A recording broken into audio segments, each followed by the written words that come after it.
Loud. All right. I'll project. And then the mic will come on. Here's my. We can start now that Mr. Colvin has arrived. That's right. Welcome to the Shreveport Caddo Metropolitan Planning Commission on our regular scheduled meeting. It is our normal and standard and customary practice that we always open with a word of prayer and the Pledge of Allegiance. If you wish to join us, please stand at this time. I will open with the invocation.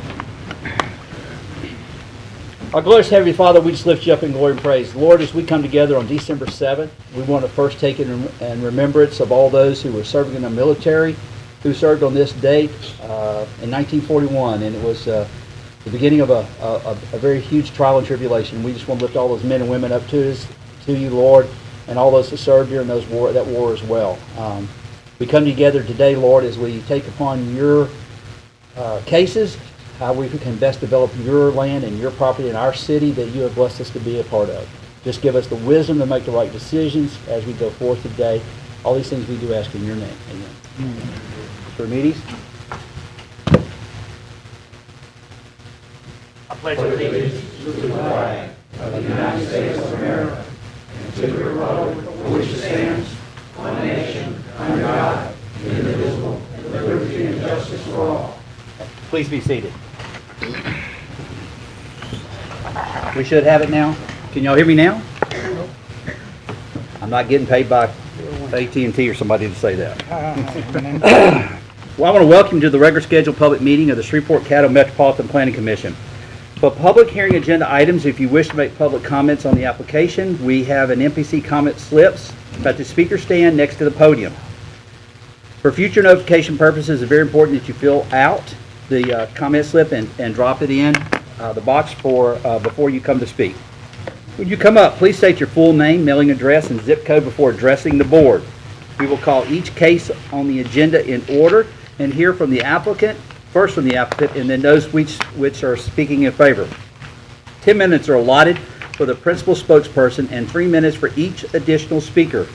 We will then hear from those wishing to speak against an item. Again, 10 minutes are allotted for the principal spokesperson and 3 minutes for each additional speaker. One representative from the application can then speak in favor in rebuttal if desired. After hearing comments on each case, the board will then immediately deliberate and vote on that case before moving on to the next case on our agenda. Please note that when the board is deliberating, members from the public are not permitted to comment. Any member from the public may request a copy of the board's decisions on a particular case by contacting our office at 318-673-6480 after 1 p.m. tomorrow, or by accessing our website at shreveportcaddompc.com. For consent agenda items and other items not requiring a public hearing, public comments can be made upon request by filling out an Mpc comment slip. If comments are requested for a specific agenda item, the chair will offer an opportunity for those comments prior to the commission taking action on the agenda item. All the MPC's board decisions are subject to either appeal to either the City Council or the Parish Commission, depending on the location of the property in question. Please note that it is your responsibility to contact the appropriate governing body about the procedures as related to the matter you're concerned with. Copies of this document and phone numbers to contact the governing bodies are available on the table next to the podium and in the entryway to this room. As a courtesy, will you please turn all your phones to either vibrate or turn them off while the board is in session. And the comment does value your testimony and appreciate your compliance with the guidelines. Thank you very much. With that, we will move on to the November 5th minutes. Any comments or questions for board members in regards to those? Motion to approve, Mr. Chairman. Second. I have a motion by Mr. Andrews and a second by Ms. Bessie for approval. Please vote. Ms. Bessie, Mr. Remedies on the minutes. And the minutes are approved. We will now go into the consent agenda items. Once again, these items do not necessarily require public comment. Ms. Mapp, do we have anything on cases number 6 and 7? No. Any comments from the board on these items? Case number 6 and case number 7. Motion to approve. Second. I have a motion by Mr. Andrews, second by Ms. Bessie for approval. Please vote. Motion carries. If you're here with cases number 6 or 7, those were just approved. We will now move on to another case that's on the consent agenda item, but is been pulled for public comment, which is case number C8616, Southern Storage Centers. If you want to come on up. Remember, state your name and address for the record, please. I'm Ricky Leonard, 9204 Linwood, Suite 103, Shreveport, 71106. Yes, just a second, Mr. Leonard. I presumed that there was going to be some kind of statement made prior. Yes, that's what I'm fixing to go. Before Mr. Leonard's Okay. time starts, I want to say something, but make sure. This case has a couple caveats to it, and one of them I want to get out of the way right now is the variance. If people saw this case and they saw the word variance on there, the variance has to do with the fact that the existing building that is there is not in compliance. It's, the setback on it was not correctly done, and so this needs to be cleaned up no matter what. No matter what happens to this property, this needs to be cleaned up. So when people see the word variance, it looks like you're trying to take something out of the norm. There is a setback issue on this property, okay? And so that's on the back lot line is where the problem was, and I think it was 2 feet off, Mr. Jean, is that correct? About 2 feet off. So the Brookshires, or whatever building it was before that, was, it wasn't correctly plotted then. So I think that's a fair way to say it. Thank you. The other thing is, what is before us, and if I butcher this as well, please somebody correct me on this, that the use that is currently there is allowable under the current ordinances. It is, the only thing is we have to determine was the size. That is correct.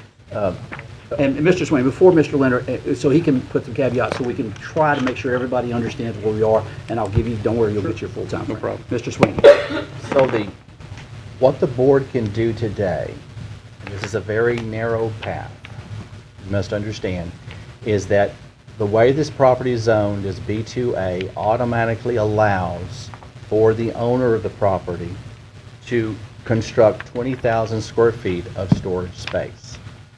In other words, if the applicant took the existing Brookshire's old grocery store site and converted 20,000 of that 23,500 square feet into storage space, he could do that without board approval. Okay?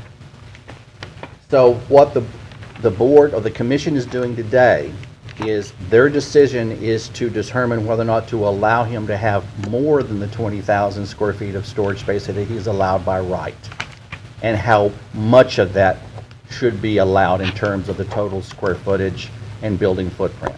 That is the narrow path of what this board can do today. It's not about whether or not the use is allowed. That's already a factor. It is strictly about how large and how far you want to go above the 20,000 square feet. Okay, so, Mr. Remedy? Mr. Sweeney, the only arguments to consider is why it shouldn't be allowed larger or smaller. That is or correct. The size is really the only thing in question. That is right? correct. Okay.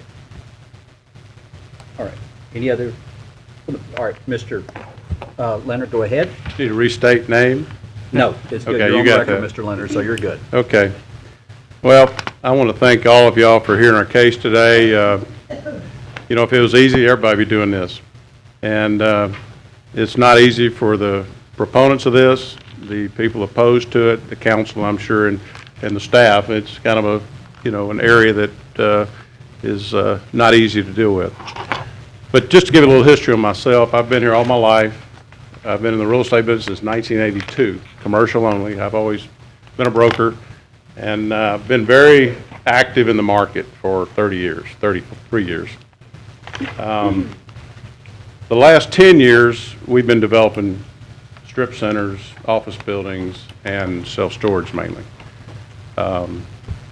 We were doing Ellaby Road there. We've done a couple of strip centers along Ellaby just south of 220, and we got in the storage business, and now we have 6. We got about 3,500 units right now. We've developed 8 of them. We've sold a couple of them. But we're active in this market, and we know how to do these things, and we know how to make them look good. You've probably seen a few of them. We have one on Ellaby Road that we built next to one of the strip centers we built. We have granite countertops, wine storage. I mean, it's a really nice deal. And, you know, there's a need in South Highlands just because we know the market for storage closer in. We have over 65 customers that live within a mile of this property that store with us at Ellaby Road. So they drive all the way down there to store their goods. We also took the Albertsons on Mansfield Road that sat there empty for about 5 years and redid it into a storage facility. And that facility is 5 acres, and it's about 60,000 square feet, and the coverage is a little less because we park RVs and boats out there now. We also have the old Pines Road Walmart that we have now, that we redid that center. We bought it as a self-storage, but we put a new front on it and a face, and it's really nice now. And we have several more that there's no sense in really getting into all of them, but the point I'm trying to make is we have experience in doing these.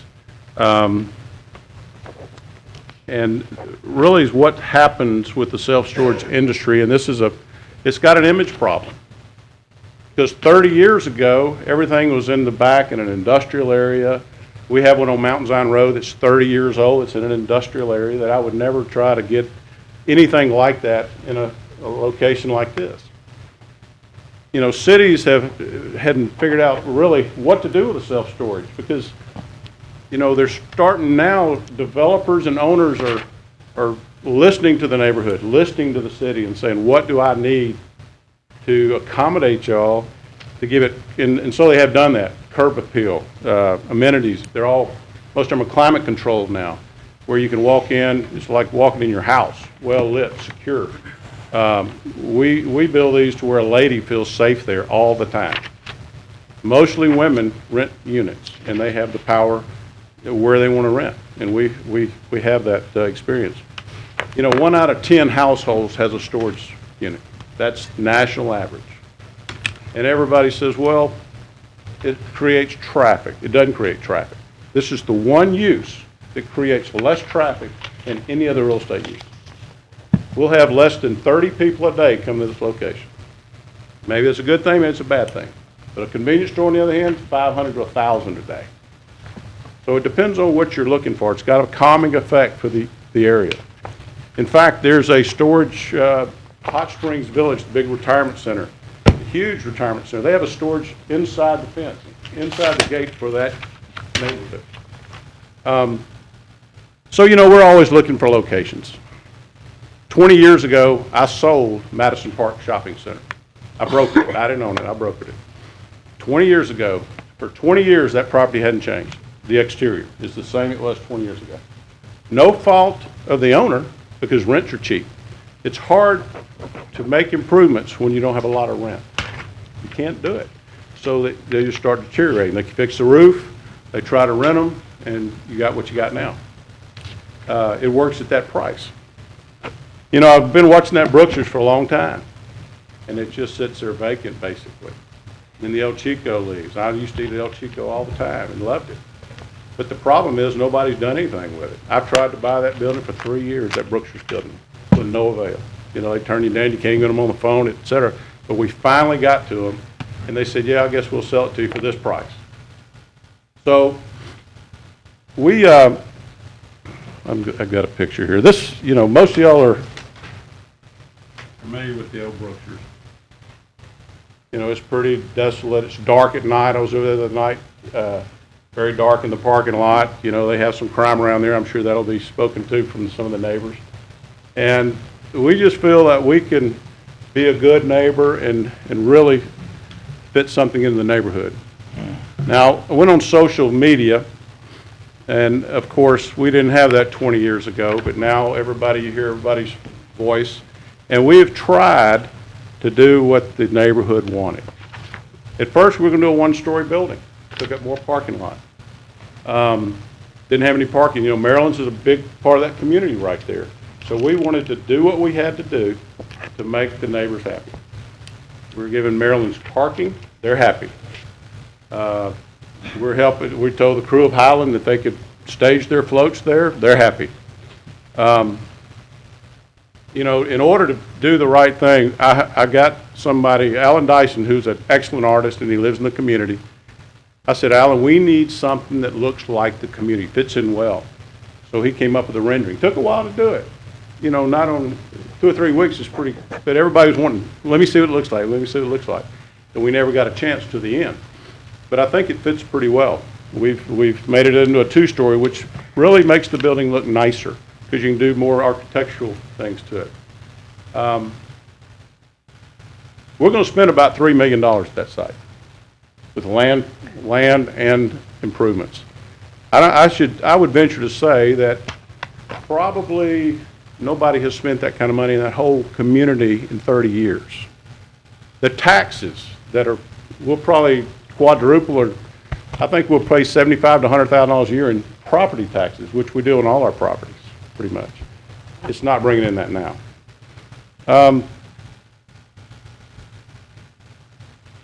This is really the lowest impact to a neighborhood, one of these types of facilities. And I know a lot of the people, some of the people want a multi-use development and a retail development, but probably the chances are, based on my experience, the rents won't support somebody coming in there and doing that. It's just not there. They don't do it next door. They're 60-year-old buildings. That's why they're doing good. Now let me speak to the size issue. And I understand some concerns on the size issue. Let me give you this one right here. This for those that hadn't seen it, I'm sure most of you have seen it. It really doesn't look like your old style storage. I mean, it's a 2-story building that you wouldn't even see the Brookshire's building. Has a separate office. I forgot the type of architecture it is. I'll let somebody else say something about that. But the size, and this was something that was shown on the footprint, building footprint, and I'm going to show you a few other ones. This one is our Mansfield storage. Right now, there's 5 acres in the building, 60,000 square feet. That's the old Albertsons. Of course, we didn't have to expand that one. It was big enough when we started. We do have 5 acres. We have probably another 2 acres full of cars and RVs. There was another one that was shown, our storage in South Bossier.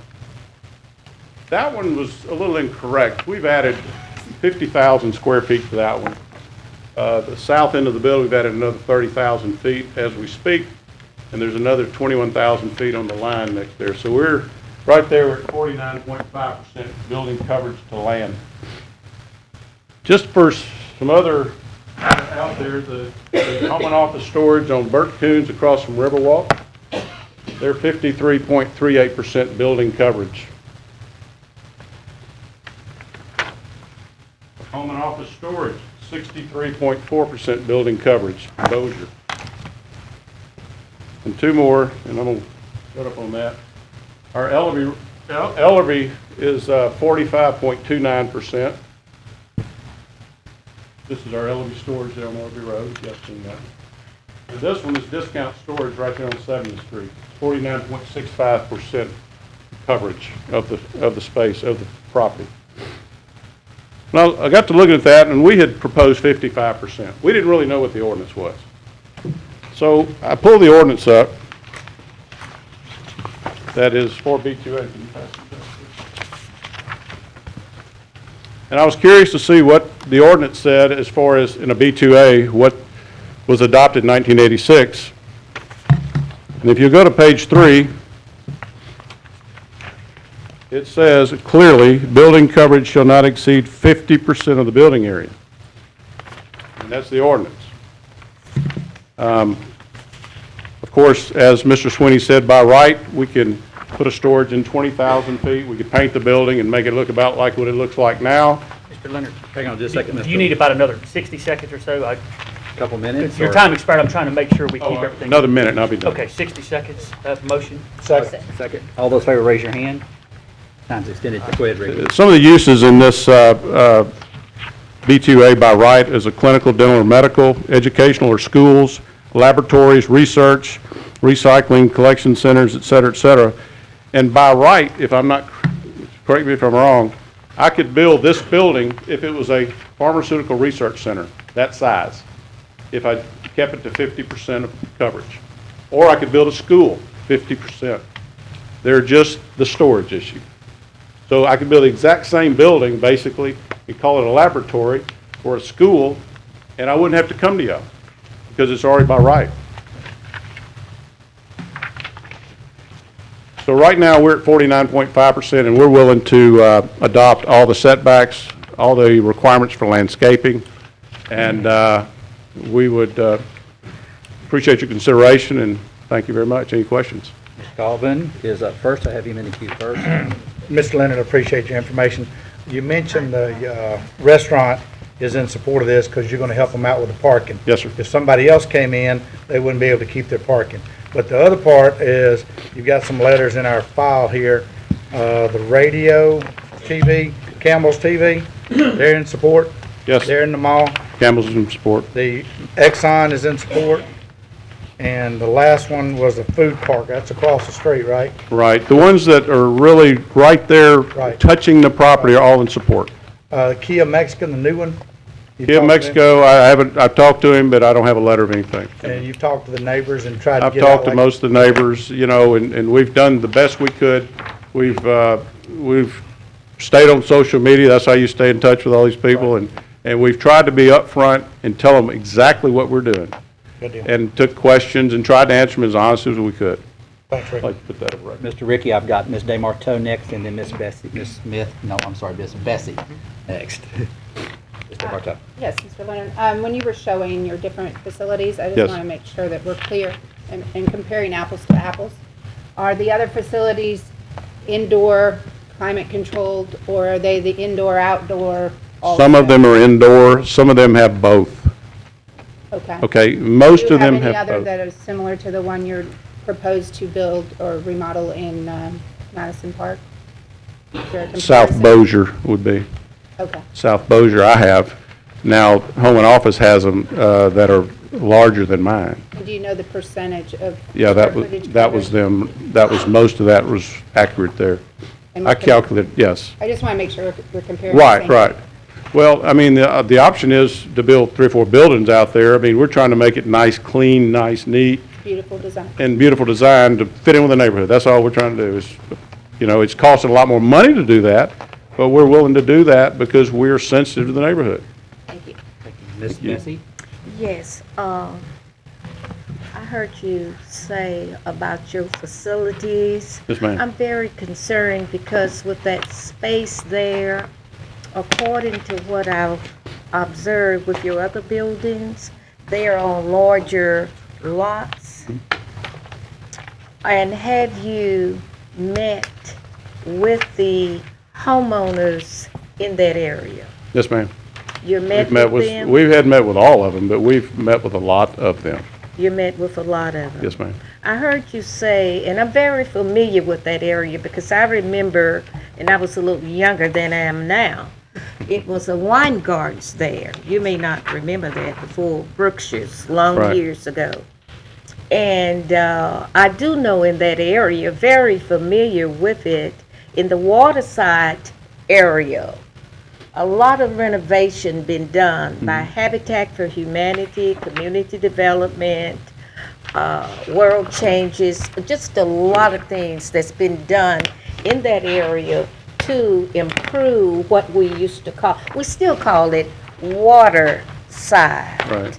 And Kirby's Park, I know a lot of things been done in that particular area. Right. When you made the statement about traffic, just about 3 or 4 months this year, on Fern Street, it was a young man got hit, and I mean, it was a terrible wreck there. So I'm very familiar with that area. And I'm just wondering, when you're saying about this minister, whatever you're talking about, do you think it's conducive for that area? And I guess you said that's a crazy question, Mrs. Bessie, because I'm trying to do that. But to me, we have homeowners there.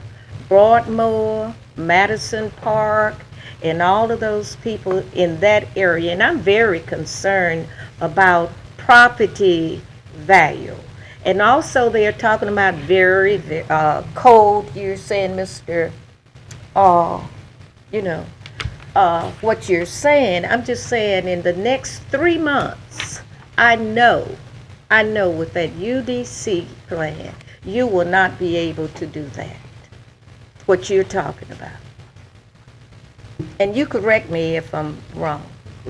Okay. We're here today.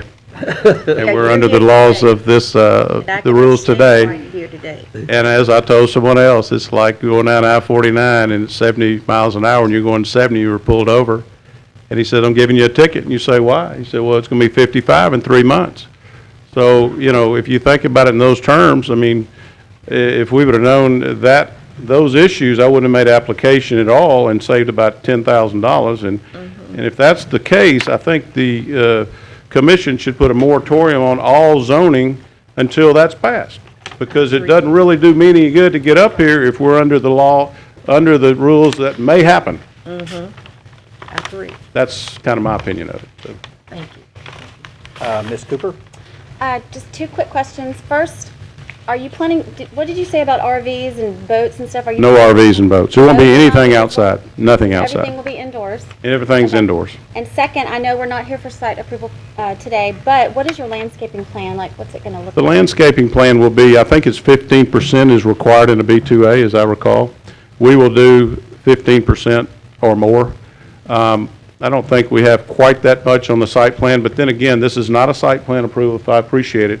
We're going to do whatever's required of us, and we'll do a little more than that. If you see most of our properties, they're well landscaped.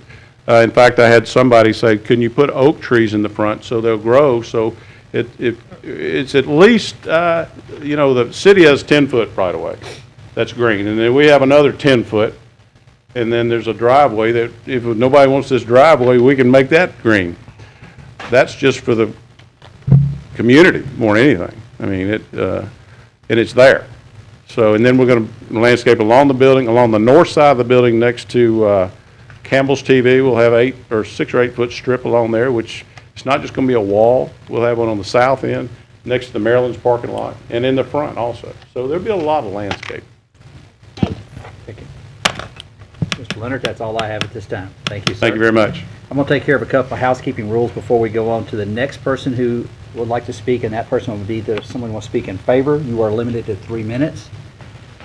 I was remiss in not saying this, and Merry Christmas to everybody. We won't see you again until post-Christmas, so Merry Christmas, have a Happy New Year, and safe travels as well. The other thing is we are required and compelled to make sure everybody that's in the room is seated.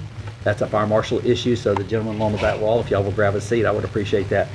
One more item. We want to make sure everybody that's here now, because this thing could go a little long, and so you know, we'll be here until we give everybody a chance to speak that wants to speak, but in the meantime, we want to make sure that if you came and you feel like you have to leave because of work or whatever the reason, we wanted to make sure that we did know and took in account that you were here. So at this time, we're going to do this in 2 steps. Those who are for, those who are opposed to this. Would all those in favor of this application please stand so we can get a head count? In favor.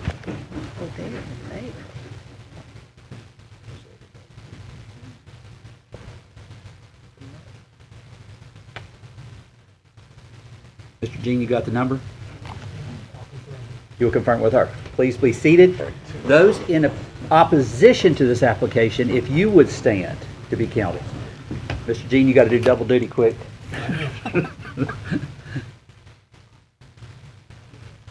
Tell me when you have it. We finished that. We got it? Got it. Thank you, sir. Please be seated. Once again, we're the way our protocol is we take 10 minutes for primary spokesperson, 3 minutes for everybody who would like to speak in favor of the application, then we do 10 minutes for the first primary spokesperson in opposition, and 3 minutes for everyone after that. Anybody else would like to speak in favor of this application, please come forward, state your name and address for the record, please. In favor.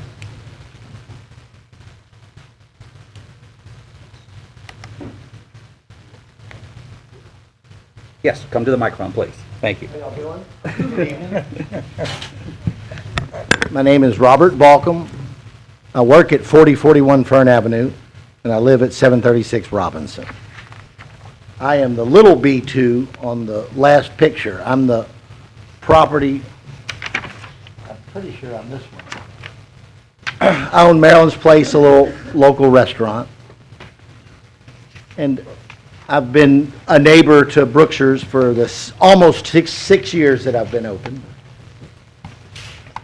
And I am completely in favor of this plan, and I'll tell you why. For my business, I never dreamed would be as successful as it is today. And this parking lot issue has come up and down, up and down, up and down. The 5 years that I've been open, Brookshire's would just turn a blind eye. They would never, they don't have to do anything, but I approached them a couple of times to secure parking, overflow parking, and they just really weren't ever interested in developing that for me or with me. And then me and Mr. Leonard have gotten a great plan. He's been more than accommodating for Maryland's Place. He's asked me what I needed. He's offered to help me get there. I am sure that his storage facility, in my opinion, as the next door neighbor, it doesn't bother me at all. I think that building's been an old, empty Brookshire's for, I think, 18 years. I could be wrong, but it's quite a long, I've been there 6, and it had been empty for a long time before I moved in. And I'm not sure why Brookshire's kept it empty. There's a lot of theories that it was kept empty to keep another grocery store out of that neighborhood. So they haven't really done anything to help the neighborhood except guarantee no other grocery store got in there. But either way, I need parking, and he's been very upfront and honest about what he wants to do, and he's shown me the plans. I think they're good. I am in favor of it, and I hope this helps. Thank you all very much. Thank you. Thank you, Mr. Baldwin. Anybody else like to speak in favor of this application?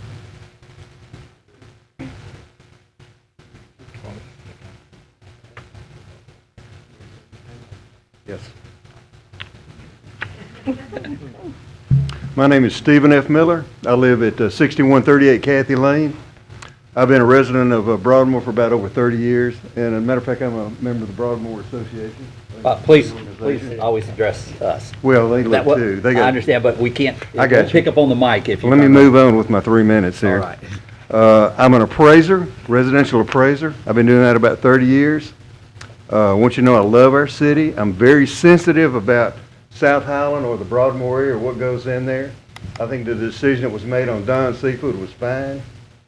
I pass that area where Brookshire's is maybe 6 times a day. I go to all kinds of neighborhoods, done a lot of stuff in that South Highland area and the Broadmoor area. Miss Bessie, you probably saw me years ago in that wine garden because I remember shopping in there. And I've worked on that waterside area on many homes. Now, my opinion on what's going on there, sometimes I want to stop and get our roller out and paint that area that Brookshire's in because the building's running down. I went to that same El Chico's that Ricky went to and enjoyed it, and then they're gone.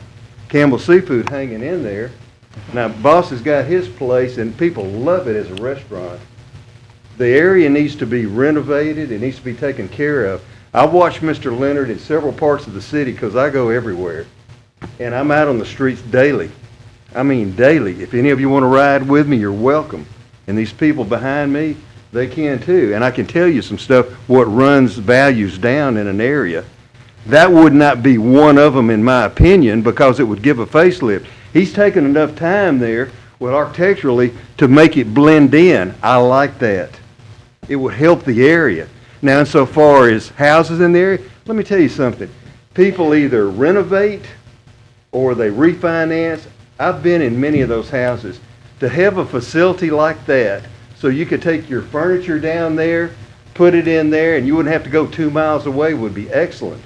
Maybe the average of somebody going down there might be once a month for that individual. But I doubt if anything at all that it's going to hurt the value of homes in there. It might help these folks by the time I look at the 3rd bedroom in their house and they've got all that garbage in there with furniture and everything else because they don't have any other place to put it. I mean, think about it. I can tell you some stories, and they're good people. You know, they're either trying to refinance or buy a home, young couple, that kind of thing. So I see these things. I've watched it over 30 years, and I take a lot of pride in the work that I do when I go in and look at these houses. It's the most important thing they got. Surely they care about the value of the house. I would too. I care about where I live in the Broadmoor area. I don't want anything to happen that would lower the value. But the fact is, if you're looking at that property, what else are you going to use it for? Everybody's going south. It doesn't take a rocket scientist to see where all our businesses are going. Get out on Uri Drive at 3 o'clock, 2 o'clock, 5 o'clock. You'll see where the traffic's going. So something in there cosmetically looking right that's not causing a lot of traffic. If we were talking about a liquor store, a truck stop, or a tall tower go in, yeah. And then so far as that golf course, going to second story is not going to affect that anything at all. If anything at all, it's great that they're trimming the trees. Mr. Miller, your time's up. All right. Thank Thank you. you so much. All right. Mr. Remedies, you have a question for? Yes, Mr. Miller. Mr. Miller? Yes, sir. Mr. Remedies has a question for you. He's just a commissioner, don't worry about him.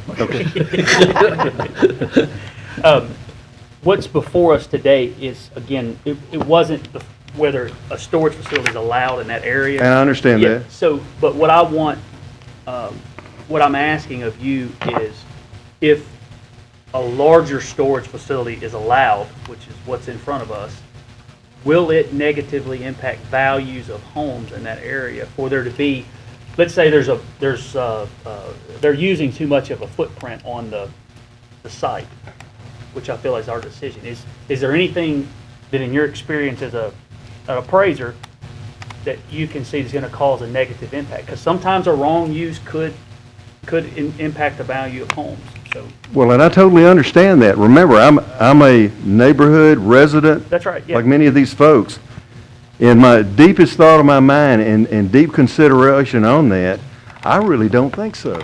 You move over to Madison Park, you see that two-story office building there. Now you say, well, wait a minute, that's over there. Here's the golf course. I don't think it's going to impact that at all. And I think most folks that might have an objection to it don't have the background. They're told who the leadership is. But going to work and so forth, seeing something that's cosmetically nice, gosh, it makes me think Shreveport's on the grow, like we thought so many years ago. You know, and we need to get back on that bandwagon again and start getting it. Thank you. You know, but I do not see anything that is going to hurt that harm Okay. Thank you at very all. much. Thank you, Ms. Miller. Well,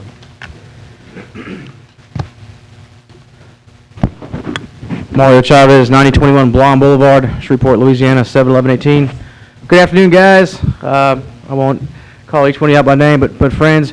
Listen, guys, I know you guys sit there around the horseshoe and you have tough decisions to make every day, every week that you guys do this, and I applaud you. I know it's hard. The end game of Shreveport and Caddo Parish is obviously economic growth and development while maintaining the care of the citizens and building better communities for this city and this parish. I saw this come across my desk a couple weeks ago, and it baffled me. The confusion was, I obviously am the commissioner for District 10. On Mansfield Road is one of Mr. Leonard's big, beautiful properties that I personally store items of my own in there. He turned an old, dilapidated grocery store into a big, beautiful building that I'm proud to say is in District 10 that I see many, many citizens in my district utilize, and it's incredible looking.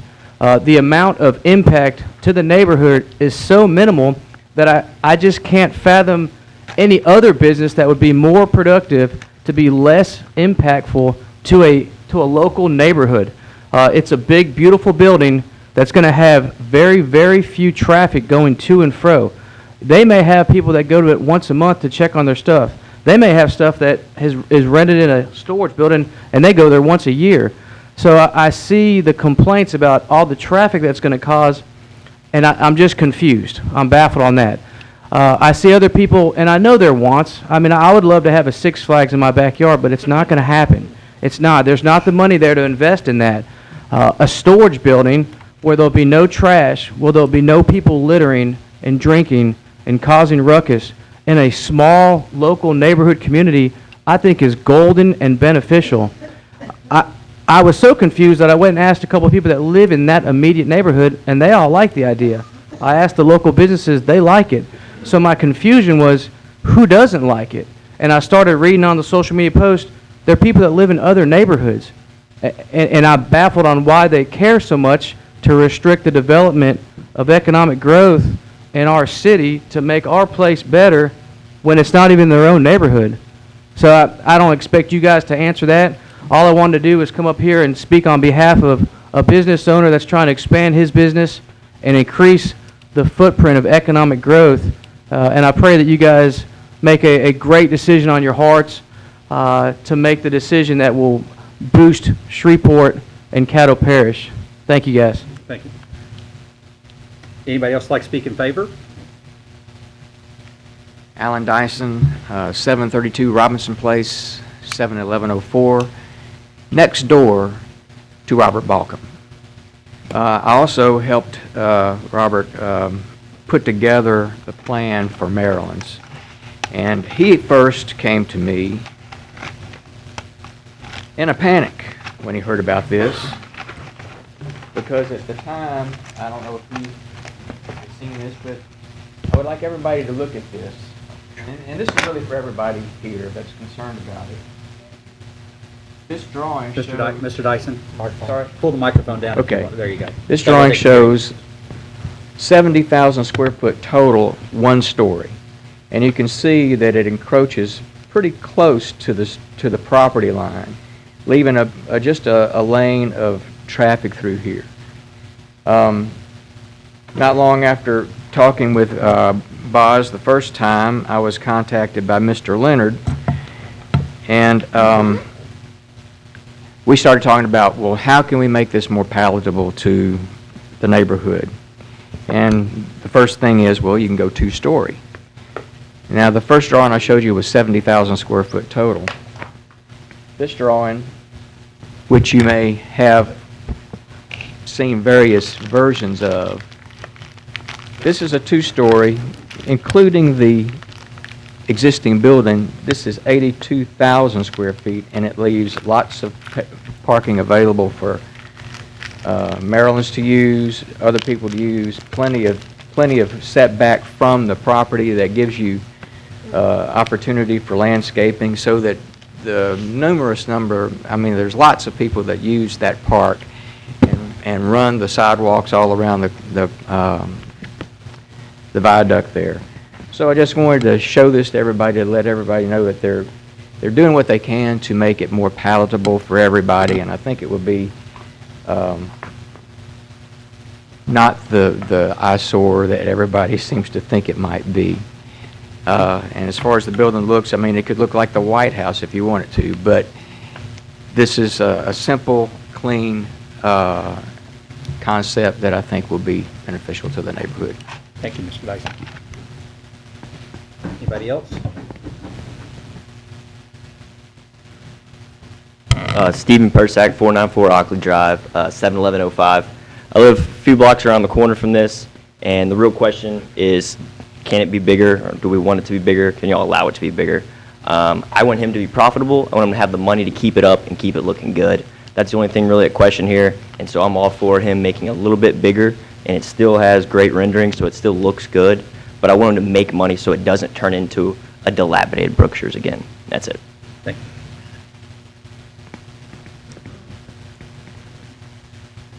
I like the quick and easy ones. I like it. No offense to y'all that, I'll try to be real if y'all have a burden on your heart, please just go ahead and give it to us, but he was straightforward. Ben Walker, 315 Fannin Street, Shreveport, Louisiana, 71101.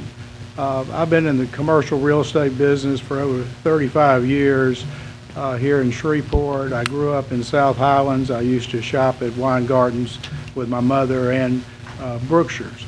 I've worked quite a bit on the Line Avenue corridor in retail and office development and management and leasing.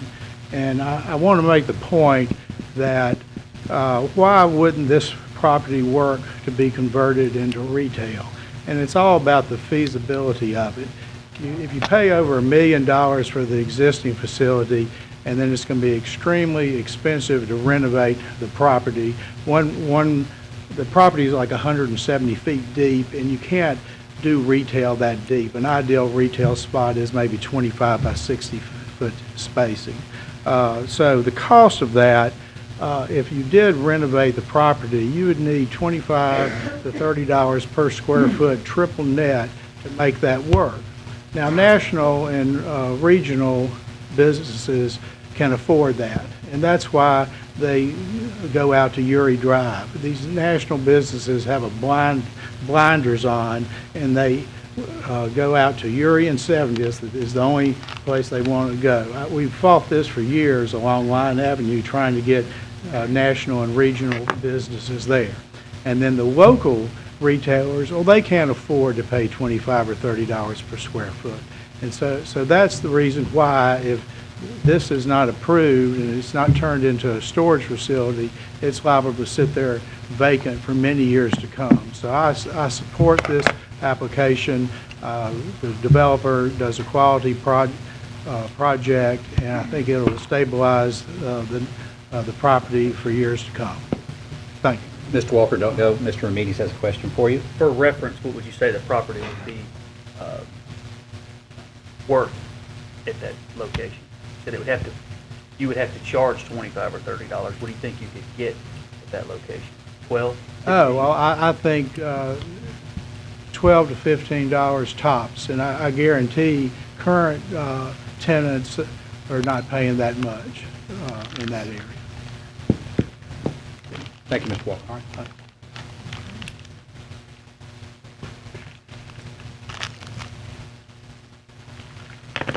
Good afternoon, ladies and gentlemen. I'm Mike Salter. Address is 8575 Fern Avenue, Shreveport. And a little bit about me. I've been in the real estate business, primarily residential, for the last 40 years. Got my license and started doing real estate in 1976. So I guess that makes me a few years older than Ben Walker, although he looks a little older than I do. No, just kidding. I'd just like to make comments on the impact of values. I can't imagine any kind of a negative value for building what Mr. Leonard's proposing.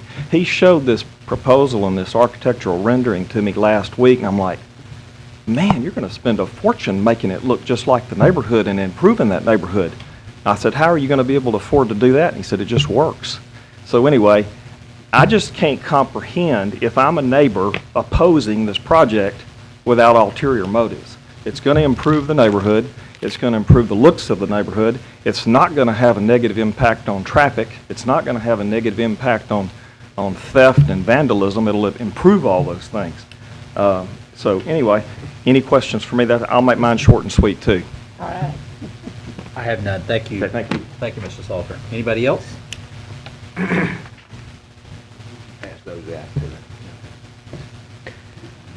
Good afternoon. I'm Charles Klepper, 4005 Fern Avenue, Shreveport, Louisiana. I have operated the Exxon location there since 1982. I have grown up and older on that corner. And we're struggling right now. Some of us in the neighborhood are doing well. Some of us are struggling. I think we need some economic development. Mr. Leonard approached me 2 weeks ago, showed me the plans, maybe 3 weeks ago, showed me the plans and everything. And I said, I'm for this. This looks great. You know, he made the remark, it's low impact, 30 people a day, or more, maybe 40 come in and use it. They're in and out. Well, 2 or 3 of them see my location. They might come in, buy a Coke, fill up with gas or something like that. It's going to bring some economic business to me, which I sorely need. Okay, from the golf course to Slattery, you know, I don't consider it South Highlands, Broadmoor. We all call it Madison Park. I mean, we're just there. It's really called Yancey Subdivision and all that. We've operated there all these years. I've been there longer. I know what's going on. I see what's going on. You know, and it's time that we start development, redevelopment, clean it up. I am committing with Chevron in excess of $75,000 to re-image and rehab my location. Now at age 62, is that a good thing? Yes, it's a good thing because it's going to make the property look better. You know, is it going to enhance my business? I hope so. It's proven that oil company credit cards are about 20% of your business, and I'm in limbo right now. Even though we've got the Exxon brand, We can't take an Exxon card right now. So in seeing this project, I just say, my goodness, how can anybody oppose it? It's a gorgeous facility. You take it and you hold it up in your hands like this, and you look at it. Okay, you come down the block, you know, then there's El Chico's. Well, let's all get together and start working on this El Chico project. You cross Gregg Street, okay? Then you look at the old wine garden, Madison Park Center. I shopped at Wine Gardens with my mama, Miss Bessie. I shopped at Brookshire's, okay? You look at all this. You compare what Ricky Leonard is proposing to what's sitting at Madison Park, okay? We've got to start at the golf course end and redo it. This is obviously the best use. Everybody needs storage. I need storage right now, okay? I used to store on Burt Coons, and I got to the point where I could get rid of that stuff and didn't need it. Now I'm growing out of my business with storage, record retention, okay? I'm going to make a deal with him to give me a good rate on a storage unit, you know? Not just because I'm speaking here. I'm a dealer. You know, I'm a dealer. You know, this is like the icy. If all you remember when we were kids, you know, some of you younger, some of you older, you know, that icy was a great thing. You know, it was just a great thing when I was a kid. All right, what Mr. Leonard is proposing is an icy and 4 or 5 Snicker bars and the fries to go with it. Okay, it's going to beautify the neighborhood. It is going to make us a destination. That's what we need, is a destination. Key Mexico does well, noontime and in the evenings. Boz does well, noontime in the evenings. Mr. Clapper, your time's up. You know, I'd like to take some of the others. I just need another minute, you know, really. I'd have to have a motion from the board to do so. We need to move on. All right, I had passed out that Petition. Petition. I did that in about 8 hours of time behind the cash register. I had 3, nobody said no, and I had 3 that said, I don't know. Thank you for your time. Oh, wait a minute. Well, actually, I've got 2 questions for Okay. you. Mr. Remedies and then Miss Bessie. Oh, I just had a comment. May I speak? Yeah, we'll I go Miss don't, Bessie then. have a question for you, but I've been going to your service station for a long time, and I would often wonder, my husband is deceased, and he used to stop by there, and I would say, how in the world is Exxon station still in business with what you were surrounded with? Well, I've been broken Such into. a nice person, that's all I wanted to say. Thank you, ma'am. I appreciate it. I've been broken into. I've been burglarized. I've had drive-offs. I just feel like I'm part of the neighborhood. I grew up on Gladstone. Mr. Clapper, Mr. Remedies? Yes, sir. My question, and I'll pull it back to the decision that's before us today. Yes, sir. Is, do you have any objection or see any problem with this storage center having a large footprint or maybe a larger footprint than other businesses? Do you see that as a good thing, or do you, since you're the one you and the gentleman that owns Maryland's are the closest to it, do you have any objection or do you see any problem with that? Oh, absolutely no objection. I believe, and I've read studies online, I've researched this, storage facilities. The larger size causes no problem with me. As a matter of fact, the larger size will cut through traffic that cuts through that parking lot at 60 miles an hour to avoid the light on the corner of Fern and Gregg. All right, it's well known. It's well known. There's kids riding bicycles back there. There's residents walking their dogs. I mean, school buses unload over there. Okay. You know, let's get the property under control. You know, I have no problem with it being enlarged. It's a plus for the neighborhood and a first, I think, for Shreveport. Thank you very much. Thank you, Mr. Clapper. Any more questions? That's it. Thank you for your time.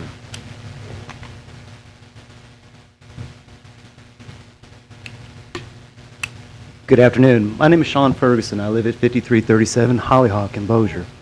I'm Ricky Leonard's operations manager, and I handle the day-to-day operations of our 6 storage facilities in the Shreveport-Bossier area. I have over 20 years' experience in the self-storage industry, and I've also had the privilege of being the past president of the Louisiana Self-Storage Association.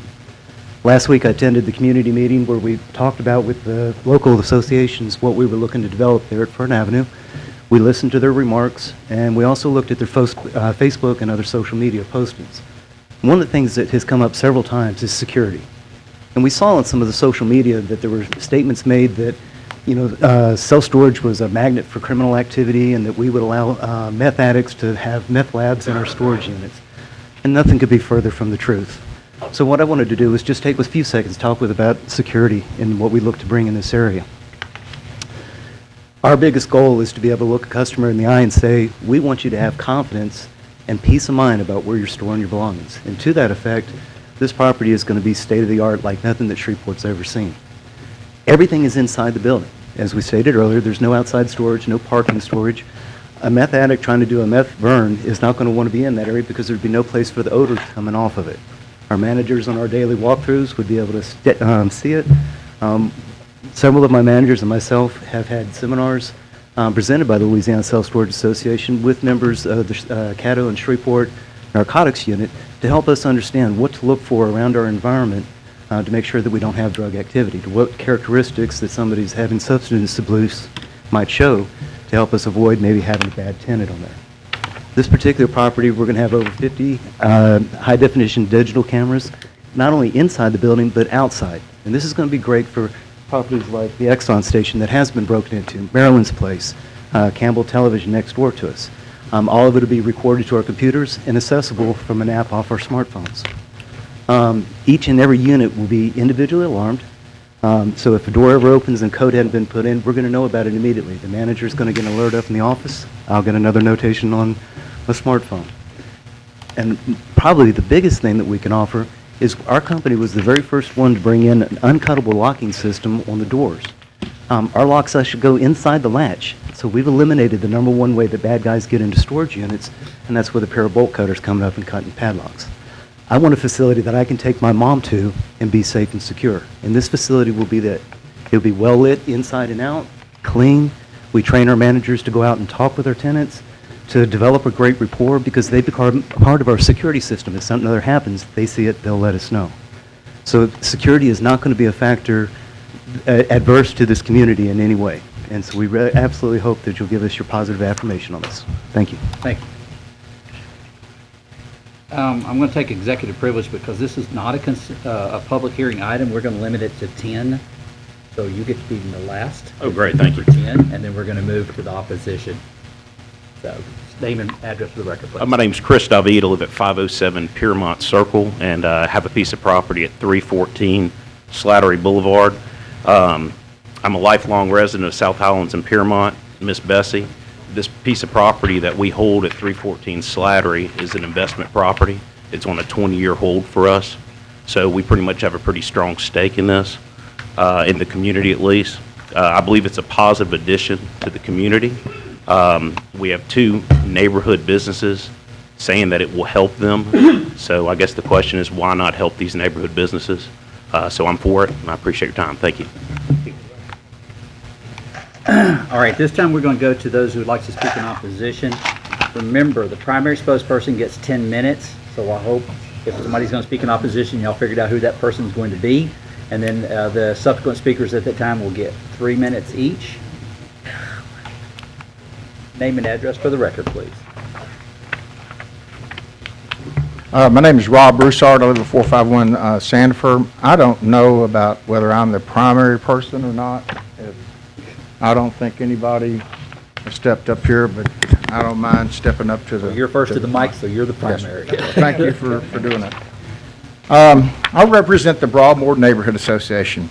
Our body has grown from a membership of about 20 people 2 years ago to over 700 members today. It's based on households. We have 350 signed up paying members.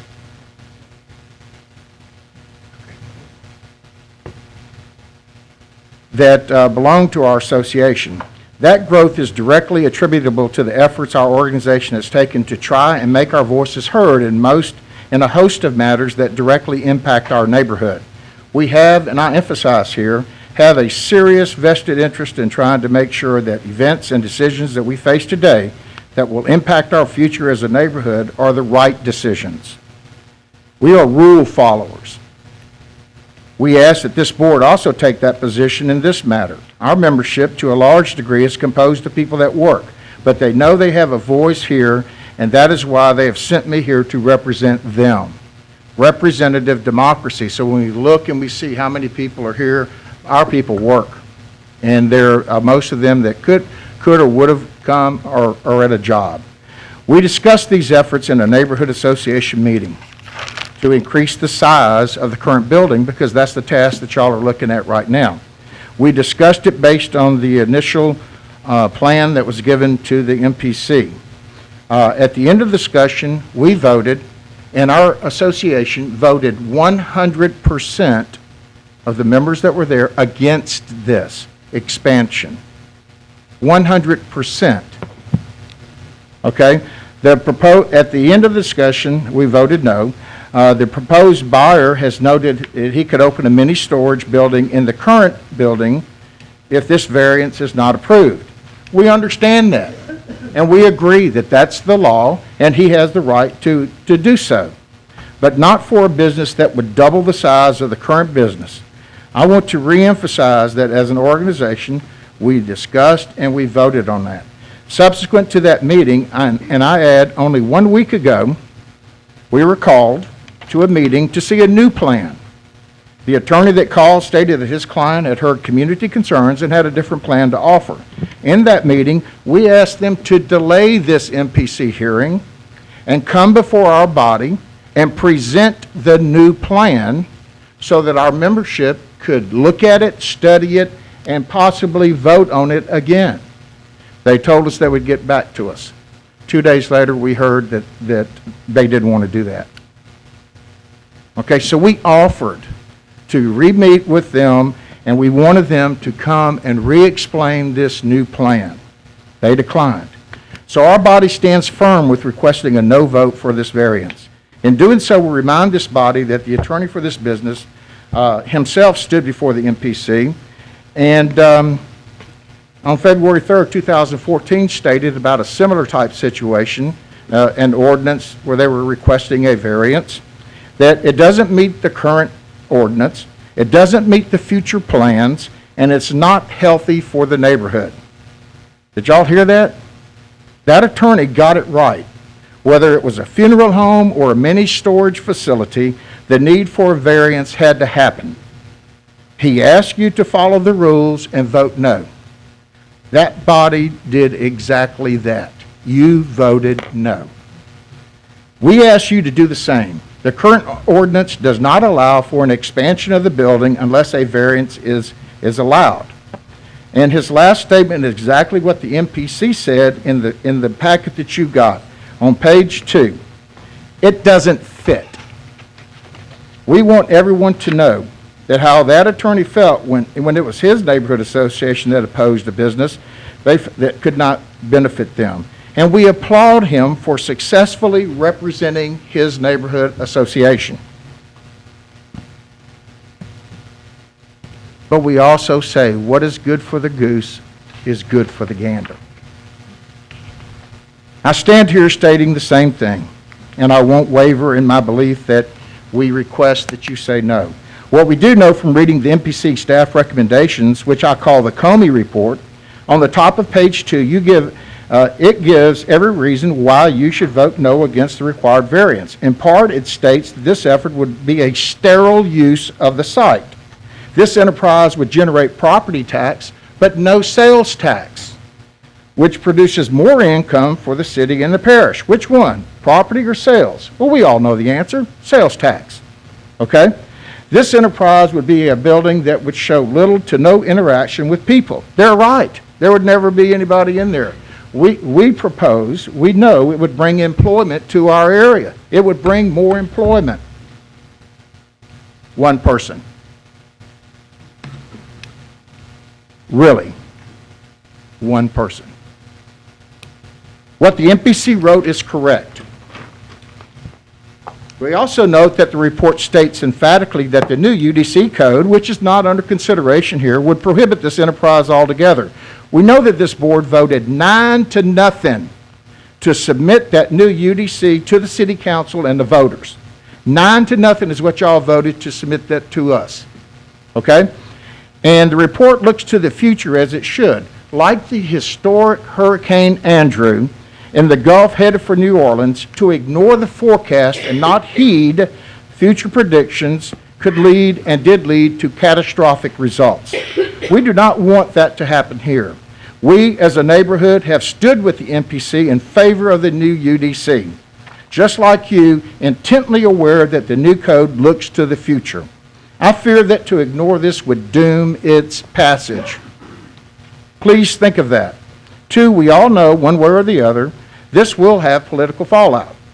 This is easy to stop by simply enforcing the existing code. The situation begs all of you, follow the code. I also bring to the attention of this board that the MPC has noted that this conceptual plan is not binding. What you see right there is not binding. And I can show you with a picture right here.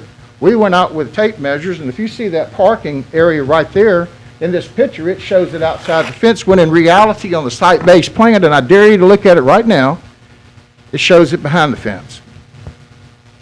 So these plans, even though they're conceptual, are not 100% accurate. And your MPC noted that this conceptual plan that you got can be changed tomorrow. Okay? We have heard the complaint that this building has been vacant for 25 years, so now I hear today 20. I'll give it a few years, let's say 20. We want to emphatically note that it's not been for sale during that 25-year time. There's never been a for sale sign out there. And I checked with realtors. No, it hadn't. Berkshire's has never offered it up. So we can't speculate that it would not be bought by a company or individual that would offer a better fit for our neighborhood. It has never been offered for sale. Please think of that. The MPC has written to this board the option that there have been variances approved in the past. But I beg you to jog your memories. Have you ever had a variance request where the neighborhood stood with the members that were present 100% against a request for a variance? And have you ever had a variance request where the organization on 3 sides are saying no? And you're going to hear from those organizations that'll be here in just a minute. Have you ever? So 3 sides say no. 2 businesses next door say yes. But think about it. Is there something to be gained by those businesses for saying yes? We want this board to understand explicitly we are not, and I repeat, not against economic development for our neighborhood. We have asked SHRAC and the EAP and government bodies, as well as other developers, to be creative and help us, the Broadmoor neighborhood, find different kinds of businesses to locate here. We have asked in fact, we indeed would hope that the buyer of this property would propose a different business that would fit our neighborhood so we could support him.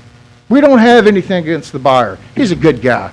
We don't have anything against the attorney. Great people.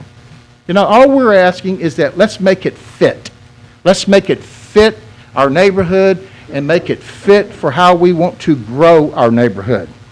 Okay, but we can't ignore the past or be short-sighted, as we know this decision will impact our neighborhood and our future forever, so we implore you to be careful in this decision. In closing, I want to ask you personally, would you want a storage facility, 2 stories, with that much footprint located in your neighborhood? If you do, I know somebody that wants to buy a piece of property and develop one. You're sitting right there, okay? I also, once again, quote the attorney for the opposition, and I'll close with this. It is against the ordinance and it doesn't fit. Please treat us the same way that you did the Highland neighborhood. Please respect the wishes of the Broadmoor Neighborhood Association. And one last thing, in order to deal with that analogy that was used for y'all, Mr. Leonard did say if I'm going 70 and if I got pulled over, and the cop said, 3 weeks from now, it's going to be 55. You know, so I'm going to give you a ticket for that. He's absolutely right. That's wrong. That's dead wrong. But in that same analogy, I said, I'll chase that rabbit down the hole. What if Mr. Leonard was driving down Interstate 49 and he was going 100, okay? And a cop pulled him over. And the cop said, "You're going 100 miles an hour." I said, "Well, I was in a hurry. My name's Ricky Leonard. I need an exception. I need a variance." He said, "Well, the speed limit's 70. Mr. Remedies, the current size says 20,000 feet, not 50,000. You understand the analogy? It's not 100, it's 70. So we're asking you, please consider our request to keep this facility size to 20,000, and we would support it. Mr. Bruce Sargent, Thank you. going anywhere, I've got Miss Bessie and then Mr. Remedies. Thank you. You have your signatures that you're talking about, that you have over 100 signatures. We have a copy of the ones. We didn't go and ask for signatures for opposing. Our neighborhood association is open. Everybody there will attest to the fact that everybody there voted against it, okay? And we didn't go getting petitions. We've been representing our neighborhood or I have for 2 years. My integrity on a vote is not going to be, Thank you. question. Thank you. Mr. Remedies? Yes, sir. I've got Mr. Remedies, then I'll go to you, Dr. Pennywell. Okay, spoke to, we had a ton of phone calls and lots of input, I guess, even walking in the door today. And someone that's in the neighborhood association said it was against it, but they said that was based on the information that they had. But I know I've worked with you before and you've always shot me straight. When you guys made that decision, did you have the drawings that Mr. Leonard provided, or what did you guys base your decision on, by the way? They didn't have those. We got from the MPC. This is the new plan, okay? We got the information that they were requesting to double the size of the footprint. Okay. Okay, and it was the size of the footprint, because if you look at this conceptual drawing, the drawing that they have right there, if you look at that B2, that's all that's left. And you double the size of this. Look at that. Look at that. Well, that's the lot. That's on the lot lines. I just wanted, we saw a drawing earlier from someone that spoke that showed with the kind of the information they were given before when they too were against it. Right. So in all fairness to everyone, I wanted to be sure that we based, when your members voted, that what information did they have? They had the first plan, and that's why we asked them, please come and meet with our association. Put this vote off. Come meet with us. It may be that our membership would change its vote. We begged them. Please do that. With all respect was the language used. Please come to our association with this new plan. Put this vote off. It may be a different vote. They didn't want to. They wanted this here today. I understand, but in seeing what you see now, do you feel confident that your membership would still vote against it, seeing that and you say that it may not build it like that, but let's say hypothetically that everything happened exactly as proposed today with the architecture and everything that meets the spirit of the neighborhood and that community. Do you think that your members would have a unanimous vote against this project? What I would ask them first is to give us a definitive plan. Okay. We want to see an exact plan, because like I pointed out, this plan and these conceptual drawings, if you look at that, if you look at that right there, that's the northern boundary. You see where that fence is? You see that parking? That parking on their site plan is behind the fence. Look right here. And I read plans like this. My brother owns a pool company, and I do a lot of consulting with that. But that is different than this. Yeah. So, that's all I have to go with. So that's why I go bring up a definite plan and come and talk to our neighborhood. I have said to them, as well as other people, I don't speak for my neighborhood unless we've taken a vote like this. Okay, and that's why we asked them, we begged them, delay this. Thank you, sir. Thank you. Mr. Jackson? I'm sorry, Dr. Pennywell, then Mr. Jackson. Of the 700 members, you said that's a member of your association. what percentage of that 700 have you actually talked to? I think there was 55 people at the meeting that night where we discussed this. 55 About 55, right. But again, the point about the 700 is that we have grown from 20 to about 700 because of the interactions that we're having right here, and because our neighbors have grown to respect that we're going to represent the wishes of the association. When we have meetings, we talk about these issues. If the membership votes one way, that's what I represent. I believe in representative democracy. One last question. Now, what are their major concerns? Why are they against it? What's the major? Contrary to what the gentleman said up here that said he was a member of our association, we've been led to believe that it would lower the property values. And as a matter of fact, if this passes, we're going to approach the city and ask to have our property taxes lowered. Okay? And because we felt like that it would have a negative impact. Number two, it's the size, Dr. Pennywell. If, like I told those guys, personally, build it in the site, I ain't got a problem with it. Build it within the confines of the structure, I don't have a problem with it at the size. But when you look at that consumes a huge area, and that's what y'all are looking at. Would the footprint be proper?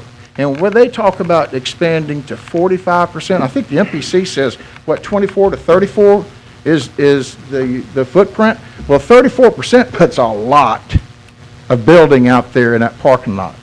Okay? 34% puts a lot.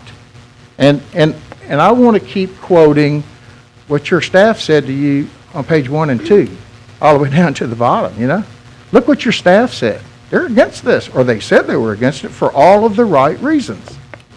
That's not me saying it. That's your staff. One more. Is that all, Dr. Pennywell? Yes, that's it. Thank you. Mr. Jackson? I guess maybe it could be a question for, I think he said that there were less than 10% of your membership was there. Right. But 100% of those folks were. Yes. And for us, we saw some business owners and people who I assume live right close to it. There were about 49 or 50 people we have on a form who said. I don't know, you probably haven't seen it. And I just didn't want to have a lot of false equivalents. I'm saying that to say that, for example, you were talking about reading a site plan. But we really don't have a site plan. That's conceptual. Because the site plan would have to go to our administrative review process. And I'm only saying this, you may know it already, but I'm saying this so that people who would not know would not think we're further down the road than we are. Our concern today has to do with what you referenced a few minutes ago, with reference not even so much to footprint, actually, but when we decide what the footprint would be, then the percentage of that footprint utilized for this type of business. And so what's before us today is not an issue of use, obviously, because the use is allowed. Right. It's just an issue of whether or not we will increase that space that automatically comes with the use. And so I just didn't want us to get thrown off. Sometimes people hear short statements and believe that that's really what's happening. Right. So I just wanted to correct that so we know that there was not a site plan. Right. Because in this room, that intimates something different than just a conceptual. And I agree wholeheartedly, and that's why I put that size up there, show you the size, how it would consume that whole plat, okay? But you made a really good point, and I thank you for doing so. You talked about how many of those people on that 49 actually live in our neighborhood. And how many people that are coming up here talking actually live in our neighborhood. Man, we love Maryland's. How many of those people that go to that establishment live in our neighborhood? How many people in the Highland Parade live in our neighborhood? How many people that signed that petition live in our neighborhood? Y'all don't know that, and neither do I. I don't even know who's on the list. Okay? But I know who voted in our neighborhood association meeting. Members, unanimously. Well, I just wanted to be sure that we get it correct, that when we use terms like, and it seems like almost painted with a broad brush to say 100%. particularly after saying our membership has grown from 20 to 700. Right. And then to use words like 100% and then, and site plan, those kind of things. I just wanted to be sure that no, and I don't think you were necessarily trying to mislead anybody. I just No. don't want to be, I just want to be sure nobody is misled. No, and I appreciate that, but I would also add, remember what I said. We're just one association. 3 are here in opposition. 3. Not one, just one association, 3. So when we talk about the will of the people, that's what, you know, I said representative democracy. I keep referring back to the will of the people and the majority, not the few. Now, we can bend to money, we can bend to political power, but the will of the people is what I constantly say that I will represent as the president of our association. What is the will of our membership? That's what I represent. Is that all, Mr. Jackson? Mr. Andrews? Yes, sir. Mr. Broussard, good afternoon. Thank you, sir. Just for the record, you quoted some figures a while ago about 9-0 votes and so forth and so on, and you mentioned another neighborhood, and you mentioned a facility, I believe you said Don Seafood. Don Seafood, yes, sir. What's in that building now? There's nothing in that building. That's my point exactly. Thank you very much. And responding to that, and I did not vote. I was voting in favor of something going there, but the majority ruled that day. I just want you to know that. yeah, right. All right, thank you. That's all. Thank you. Thank you. Next, Thank y'all. you have 3 minutes. Name and address for the record, please. I'm Annie Reed Mills, and I live at 651 Delaware Street, 71106. I grew up at 3472 Coldwell, which is 3 houses away from Corby's. My grandparents lived at 742 Unadilla, and so I'm very familiar with all the amenities we had as a kid. That was our golf course. Yeah, it was our country club. I'm here, though, because our neighborhood is separated by Bayou Pierre to this property. The board and the members of our association have voted a resounding no to the proposal or any future mini storage building. I'm not a numbers person like Rob. I can't tell you anything, but we have 2,500 paying taxpayers in South Highlands in our current neighborhood association boundaries. We have a 3,000 member Facebook page that Mr. Leonard posted all of his new plans and the renderings that he has. And there was pro and con, mostly con, and since our board voted last month against the proposal, I revisited them, and they've gotten copies of all the paperwork and everything, and we re-voted no again. So I represent the no. We're heavily invested in the history and art of Shreveport. We have a nationally recognized historic district in South Highlands, and our neighbors fought real hard to get that, and it was added to the National Register in 1999. Several homes and our famous fire station are also on the register. It's a walkable neighborhood. We walk over to that area to eat, to visit friends. There's a bikeable, walkable neighborhood from the church to Maryland's to Key Mexico, who's expanding now. We don't want a mini storage, a mega storage. If it looks like a duck and it talks like a duck, it's a duck.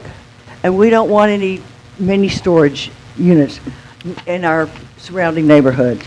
To quote the Mpc staff report, this is paraphrasing, it is in our best interest to have a neighbor that would enhance and create more vibrancy in the area. A storage unit of this magnitude is a sterile use with no active viable presence in the surrounding residential neighborhoods. A mixed-use development would be more appropriate. Your staff's words. And I know under the, I want to donate anytime I have left to Jimbo West. You have 15 seconds. Well, I tried to make it shorter. It's all right. Can I do that? Well, you were out of time anyway, so Jim. Next. Mr. Chairman.